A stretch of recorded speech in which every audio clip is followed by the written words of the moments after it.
Ada 7 sumber mata air. Itu pernah dipakai mandi Sri Baduga Prabu Siliwangi, makanya ada tapak tilasnya di sana, ya. Nah, 7 sumber mata air itu filosofinya. Nah, yang pertama, hidup itu harus saling mengharumkan, makanya namanya Citarum, begitu.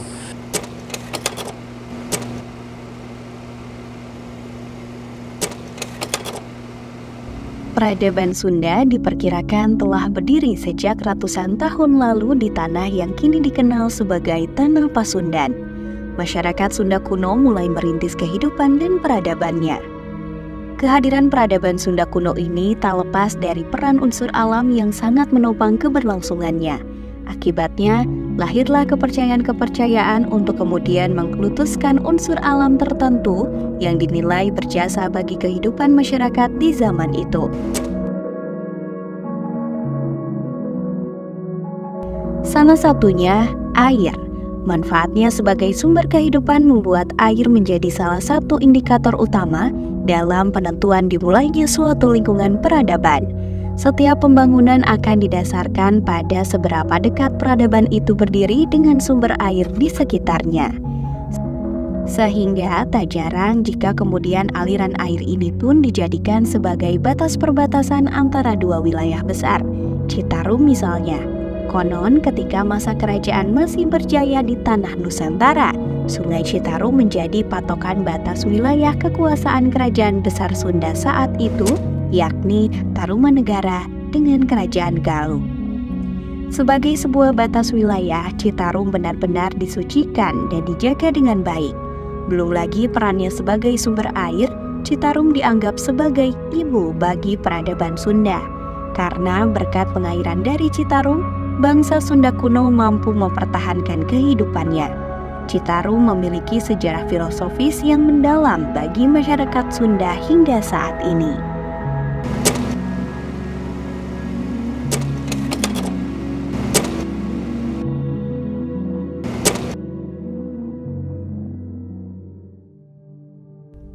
Dari sinilah aliran air yang mengalir sebagai Sungai Citarum bermula.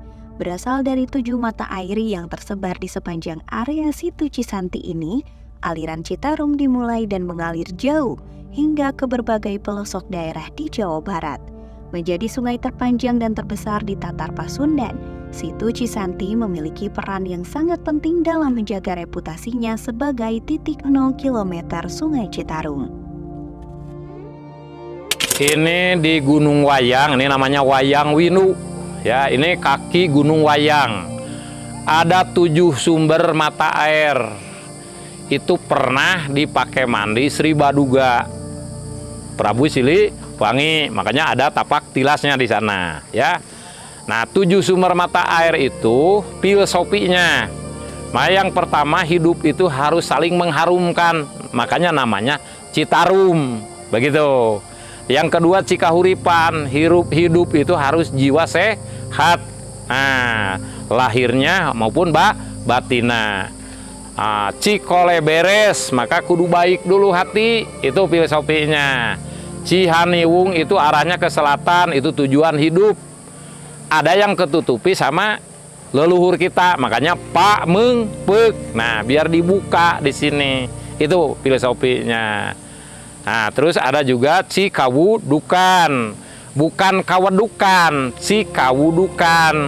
Sebelum kita diwudukan orang lain, nah makanya wudhulah yang benar dan tertib. Maka Cisanti itu artinya simpan, kalau sudah paham membaca alam semesta ini di dalam hati yang paling dalam. Itu artinya bahasa Sunda mah simpen dina ati sanu bari. Nah, makanya Cisanti di Begblegan. Kalau Begblegan itu Kirata.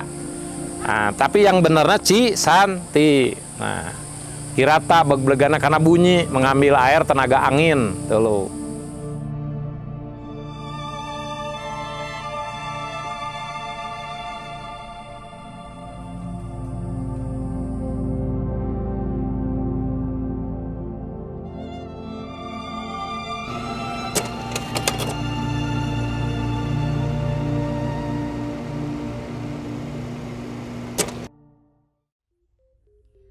Pada tahun 2018, Citarum bahkan sempat mendapatkan titel sebagai sungai terkotor di dunia. Bagaimana tidak? Menurut Deputi SDM Iptek dan Budaya Maritim Kementerian Maritim dan Investasi Republik Indonesia, 90% dari 1.900 industri di sekitar daerah aliran Sungai Citarum tidak memiliki instalasi pengolahan air limbah yang memadai. Selain itu, Citarum juga menampung 20.462 ton sampah rumah tangga per harinya. Mengingat bagaimana Citarum memiliki peran sebagai ibu bagi masyarakat Jawa Barat atas sejumlah kerugian yang ditimbulkan akibat pencemaran ini, maka pada 14 Maret 2018, Presiden Joko Widodo menandatangani Peraturan Presiden Nomor 15 Tahun 2018 tentang percepatan pengendalian pencemaran kerusakan daerah aliran Sungai Citarum. Perpres inilah yang kemudian menjadi landasan berdiri dan beroperasinya Satgas Citarum yang disebar dalam puluhan sektor sepanjang 323 km aliran sungai tersebut. Melalui upaya pengendalian ini, atas bahu-membahu seluruh stakeholder di bawah komando Satgas Citarum, sungai terpanjang di Tanah Pasundan tersebut pun kembali bersolek. Dari yang awalnya menyandang predikat cemar berat, kini mulai berangsur mencapai kategori cemar ringan dengan indeks kualitas air mencapai angka 50,78 poin setelah sebelumnya hanya berada di angka 30 poin.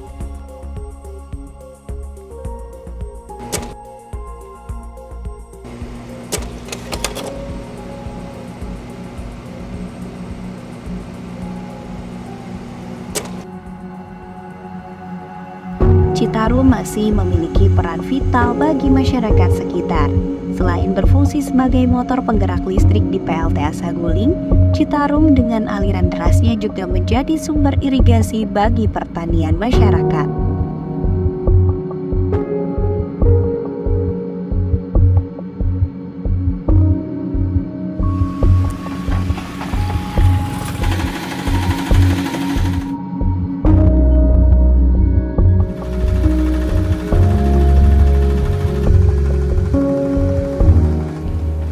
Banyak manfaatnya, terutama di kisaran Keramba gini, terus di pinggir-pinggir banyak manfaatnya. Seperti ini masyarakat yang ada di sini banyak yang tanam ikan, terus yang pasang jaring gitu.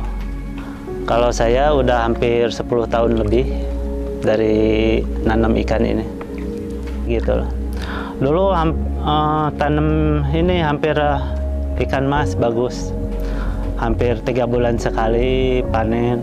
Kalau sekarang buat nanam ikan mas agak susah, banyak hamanya gitu, jadi kurang bagus. Hampir biasa dulu mah hampir 3 bulan sekali panen, sekarang sampai 5 bulan gitu. Makanya sekarang nanam ikan nila aja. Kalau harapan saya sih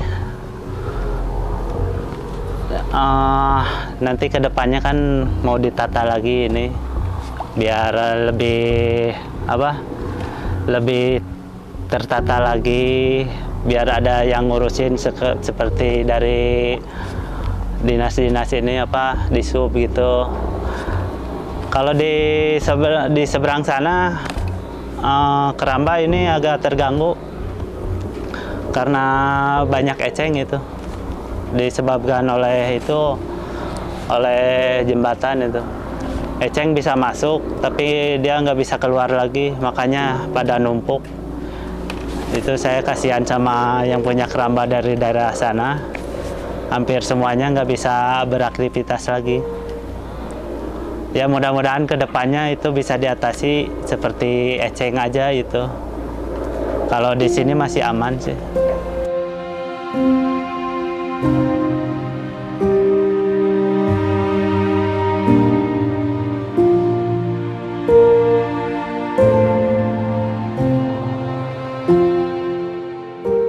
Selain sumber irigasi, upaya Satgas Citarum dalam mengendalikan pencemaran serta mengembalikan Sungai Citarum pada marwahnya sebagai sungai utama di Jawa Barat berbuah manis. Beberapa area kini mulai dipoles menjadi objek rekreasi masyarakat yang juga jadi alternatif wisata murah dan terjangkau bagi masyarakat sekitar. Imbasnya, tidak hanya kebutuhan rekreasi yang terpenuhi, namun roda perekonomian juga turut berputar.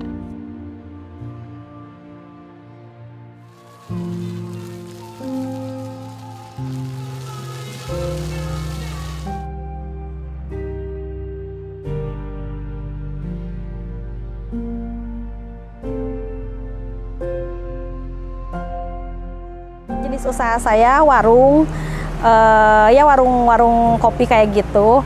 Saya sudah berjalan kurang lebih 6 tahun lebih lah sejak berdirinya ini Teras Cikapundung. Sangat membantu dalam segi ekonomi untuk kehidupan sehari-hari, kebutuhan untuk bulanan kayak gitulah mencukupi gitu. Daripada kerja gitu kan, sampingan aja. Setiap pembeli saya himbau untuk buang sampah pada tempatnya. Jangan sampai buang sampah di mana aja gitu. Dan kalau misalkan ada ngeliat di tempat mana ada bekas jajanan ke saya selalu ambil aja buang gitu. Inisiatif sendirilah kayak gitu. Untuk kedepannya ya lebih bisa menjaga kebersihan lagi buat pengunjung terutama. Sikap saling mendukung, kerjasama, dan saling merangkul di antara seluruh unsur-unsur penyokong upaya pengurangan pencemaran di Citarum menjadi kunci utama dalam suksesnya tim Satgas mewujudkan Citarum Harum.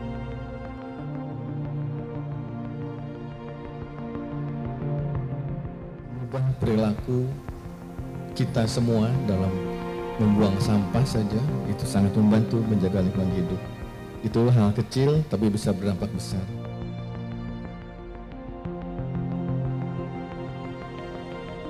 Untuk masyarakat di sini dihimbau lah untuk semua masyarakat dihimbau untuk menjaga kebersihan lingkungan masing-masing dan lingkungan di Citarum Harum ini semoga kedepannya bisa bermanfaat untuk masyarakat umum lah istilahnya.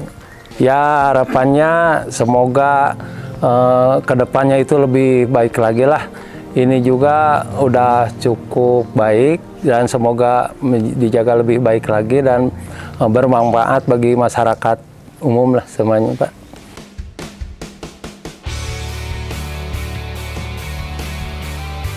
Citarum bukan hanya tentang sungai, bukan pula tentang jejak sejarah, atau sebagai saksi bisu perjalanan panjang peradaban masyarakat Jawa Barat. Lebih jauh, Citarum memiliki peran sebagai ibu yang melahirkan, merawat, dan kemudian menjadi tempat terakhir perjalanan manusia Jawa Barat. Melalui Citarum, peradaban masyarakat Jawa Barat terus berkembang.